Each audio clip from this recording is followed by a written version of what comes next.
Oto!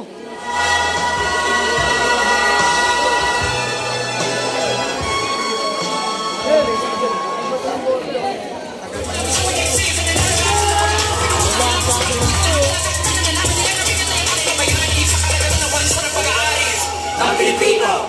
Despite any turmoil, I'll be proud of my soil.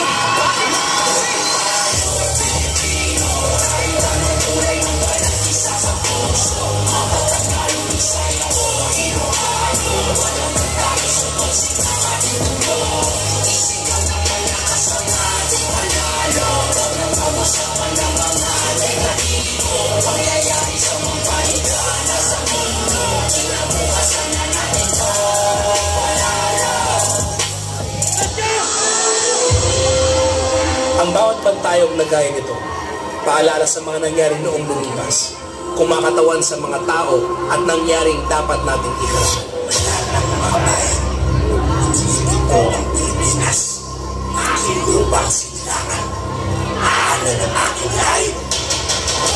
Ialin ko ang aking buhay, ang harap na sisikap sa isang Pilipinas. Kapatid na taliba, ibigay ang udyat sa nais sumapit. Tayo ang makakastakas. Nagtatapalaman sa lipunan sa nais sisikapin sa sabas-sabas. Sisimulan na natin ang revolusyon. Sa kalapang na pinipasipin ay revolusyon.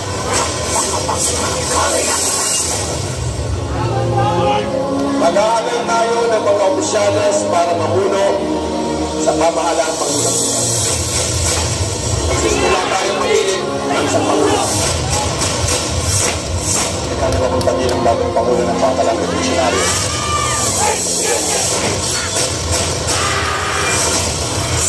Sumano mo ako, hindi na ako pinagos sa pagkapresidente. Hindi nyo makinan mo.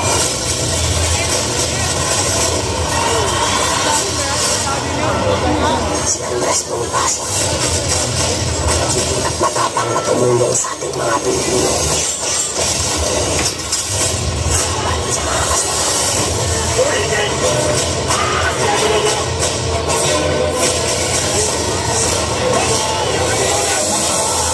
Andres Bonifacio.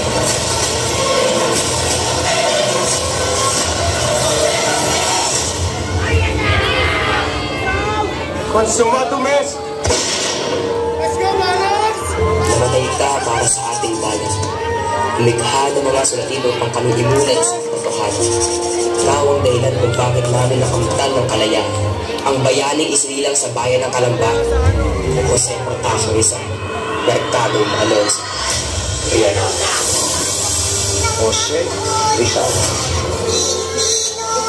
Sa mga kasamaang ginagawa ng mga kasama.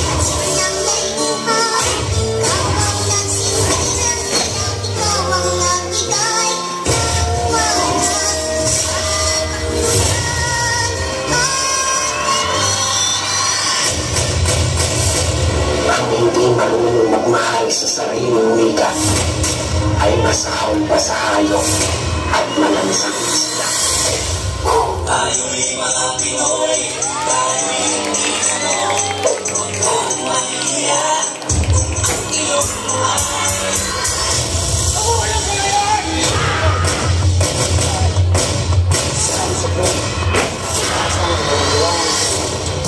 Kapitan Emilio Aguinaldo. Dito ba? Presidente. Huwag maging dayuhan sa sarili nating bayan.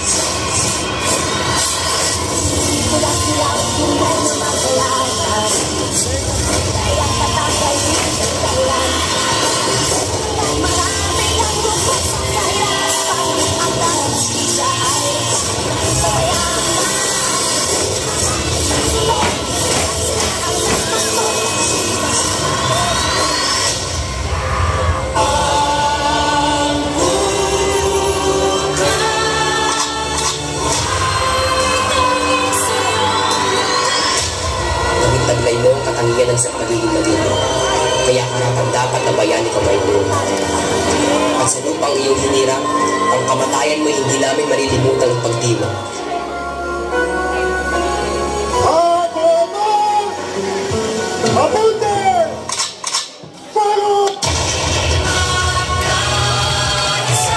Kaya sana hindi malimutan ng mga Pilipino ang iyong mga ginawa. Dahil ang mga naging antag mo sa kasaysayan ay nananatili pa rin sa riwa upang hindi masayang ang kanyang mga sakripisyo para sa bansa.